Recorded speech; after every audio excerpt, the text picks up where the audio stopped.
We'll be back after we play Miles Davis. Some kind of blue. I mean, 2017 was the year we just hustled on writing. Yeah. I think we were like frustrated on the style of song we were writing. I was personally. And I didn't understand how people could write consistent pop songs. Like, just was like such a mind-blowing thing that people could have more consistency with their songwriting. So I feel like 2017 for me personally, and you know, when we all write together, it was like, how do I learn more about pop music, and how do I, you know, get involved in like how these people, other people that we admired, like Andrew Watt and Rami Yacoub and people like that, how do we write songs like these people, you know? Mm-hmm. Because the pop punk thing had really hurt us on the last record. We knew it was a success, but we didn't have any like successful singles to some extent. Yep. So we were frustrated, and we're in 2017. I just remember a lot about, well, what do we do different instead of running around in the same loops, you know? So it was a lot of questioning our music and a lot of like trying to rebuild the band's sonic, and like how do you keep moving now, and how do we grow the band up a little bit? Yeah, that's what I thought about a lot in 2017. Mm-hmm. Yeah, I agree. Just learning how to write in a more pop way, I suppose, and just like really, that was really the whole focus. I mean, these shows here, like this is less than a month of touring, so it's not even. They were awesome shows, and then we tried to do some festivals, which is really rad. It's our first time playing proper festivals, but the rest of the time was literally just writing. And like, I feel like we internally knew that the band needed to change in some capacity, and I think we went through a lot of different genres to get there, or like a lot of different influences. We knew we wanted it to be something more, because the whole point of the band when we started was we wanted to be like a people's band and like have as many people as possible listen to us, and how do we continue to with where we came from, but also grow to another songwriting level, and I don't know, use those tools to, I don't know. Yeah, and at this point in time, we had a lot of trouble getting in rooms with writers. I remember, like, we would request to write with people. They'd be like, "Oh no, we don't do that. We don't do the pop punk thing." Like, Yeah. and we're like, "We don't want to do pop punk. We want to write pop rock. Yeah. We want to write songs that are like, you know, accessible to people, and but with influence." And then we discovered, you know, and a lot of punk bands end up saying this, but you dive into the new wave stuff, you know, and we were like, okay, what's the gradual progression of a punk rock band into a pop band? And then you start to discover bands like Blondie, and like, you know, you go back in time and you start to study how garage bands turn into having pop hits. Yeah. And that for 2017 was all about like studying and how the hell do we do this now, and how do we make this, how do we create more longevity by staying true to our roots, but writing, you know, more high quality songs. And we did a lot of 2017 with like no real support system. You know, it was Not at kind all. of just the four of us kind of figuring out what to do on our own. And, you know, like a lot of people had taken a step back at that point from our project. And it was kind of, you know, we'd sort of look at it and be like, okay, like, what do we know how to do? And we're like, we know how to write songs, and we know how to, you know, play live and stuff. So let's just focus on that. And hopefully the rest of everything else falls into place. And yeah. Yeah, it was a pretty scary year because, you know, it was like, you know, we have to redevelop the band on our own. I mean, for real, you had to actually start again, you know? revamp the whole band again. That's what it felt like to us anyway, because like you said, there was way less of a support system around us. So it was like, okay, Yeah. well, you've quickly realized that once something doesn't go the way that music business people think it should have gone, then you realize, oh, okay, then it's just up to us to make the band awesome. Yeah, so now we had like a vengeance attitude that was like, well, we need to write a hit song because otherwise we're fucked, you know? And, you know, that was the reality of our existence then, because it's like, how do you keep this thing going if we had a hit song 4 years ago? What do we do? Mm-hmm. How do we come out of this, you know? Because we wanted to keep having success, but in a truthful way. So it was like 2017 was a massive, like an artist development year I guess. Yeah. It was exploring visuals and references and music and enjoying, like, we were living in LA now, and it was enjoying, like, socializing with other writers and people that did similar things to us. And Yeah, we never really had a personal life we never had- until this year. yeah, Yeah. until 2017 we hadn't had like a music community really. And we didn't really have any other people in our lives that were like, you know, pursuing music with their whole being, you know. Mm-hmm. So it was cool. It was like, okay, we'll get out there and find people that can help and help you make sense of it, you know.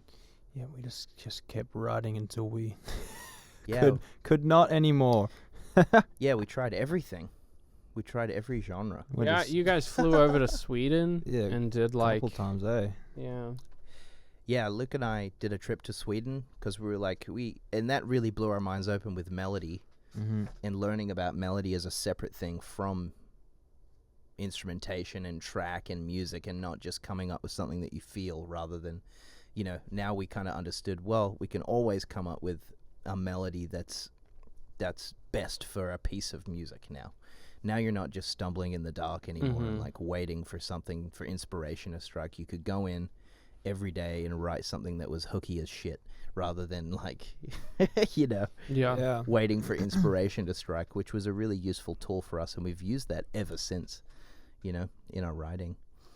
But this year was cool too. In 2017, we kind of went to a bunch of places we'd never been to before. We went to Peru, and we went to Brazil, and we ended up playing Rock in Rio. Which was fucking amazing. Rock and Rio was rad. Yeah, it was kind of like a live highlight of our whole career because we were pretty out of our depth with our catalog. We only had one, like, big song in our career, and we're playing in between Pet Shop Boys, and it was Lady Gaga and Maroon 5, and it's like, well, damn. Yeah, Well, you know, artists who had been doing that for like Yeah. ever. Mm. and it's not fully an English-speaking country either. So when you have songs that do well, it like really eases that. You know, you can play them and everybody knows them because they're hits. But we only had one hit, so we're getting out there in front of 100,000 people and giving it our all.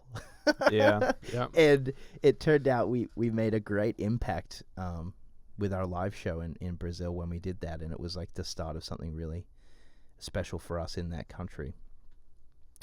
But that was a great test, and it was probably the most powerful gig we've ever played, ever. The guitar battle lived on. The guitar battle got memorialized with that video. I stuck around in Rio for about 2 weeks Mm-hmm. after Rock in Rio. Yeah, Oh. it's awesome. I Wow. hopped around to different places. Went to a hotel in like Copacabana Beach. It's awesome. Wow. Nice. Amazing city. I forgot that you did that. Fucking awesome.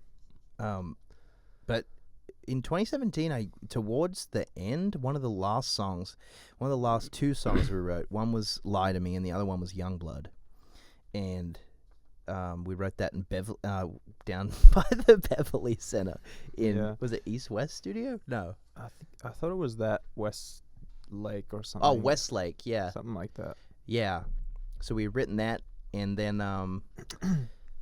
yeah. I mean, it's hard not to go into the next year right now. Yeah. So we walked in, Andrew Watt's late, Ali Tamposi's sitting there, and I said, well, Andrew would probably just do something like this, right? And he does the thing on, you know, Yeah. Thirds. the thirds. Yeah. And Ali instantly starts vibing. I'm like, great job, Ash. Like, you nailed this. And we started to write that song, and it came together pretty quick. But we had already had a couple melodies or two from another session.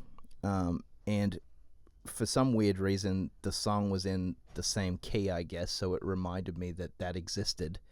And it ended up being a chorus. And we were kind of hodgepodging all these different ideas from the past and present together in this one song. And I remember we were trying to get the tempo of, who was Fetty Wap, My Way. And I was like, I said to Andrew when he got there, I'm like, if the tempo, if the guitar did something that grooves like a hip hop song, this would be really cool. And he goes, well, yeah, Andy Summers would do something like this. which turned out being like a major cornerstone of like Yeah. our musical identity. Yeah, But that session only went for 3.5 hours. Yeah, a lot of those. I remember at that time, because of Ash, I was listening to so much, like, because we're in that new wave world, trying to like figure out how do we remain like truthful to what we want to do, and like we're a band, but we want to be in this space, more so like in a pop, I guess, space, or just more, whatever the word is, and listening to a lot of like Depeche Mode and Tears for Fears and Michael Jackson and all those grooves that's kind of where that song was definitely influenced from. So and then like when you listen, I listened to the album the other day, and it's such an odd, awesome collection of songs, because Yeah. it's written over such a expansive amount of time with lots of different people. Which we were like incredibly frustrated with. Yeah. Like, this was a hard album to put together. Yeah. And it was scary. It's been a long time since we put out an album. Yeah. And our record label in the UK, they didn't like Youngblood. They Yeah. didn't want to release it as a single, which was really like pretty mind-blowing to us. We're like, well, shit. And we ended up going with Want You Back first, which was a crazy vibe, which is next year.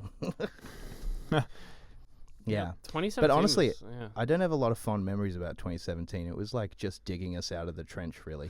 It really was. It wasn't like a super happy time. It was like the band is on a downward trajectory. What do we do? Which is a terrifying place to be. It's like, Yeah, especially when you feel a little bit abandoned by, or like people in your team have taken a step back. yeah. You know, that's scary. And Yeah. you haven't had an album in a minute, and everyone told you that album didn't do very well. So you better do something quick. Yep. You better figure it out. Yeah, and what this year really built up was mental resistance towards the whole business in general. It's like, Yeah. well, I can't be attached to any of these outcomes because it's too up and down. Like, and I can't continue being a free-flowing artist with with people like coming and going and teams building and eroding and songs doing well and songs doing terribly, and it's like you just can't live and die by it, you know? So I feel like I learned personally a lot this year in 2017 about sticking to like my intuition and going, no, it is that way. Although no one supports it, it's that way, Yeah. you know? Crazy times.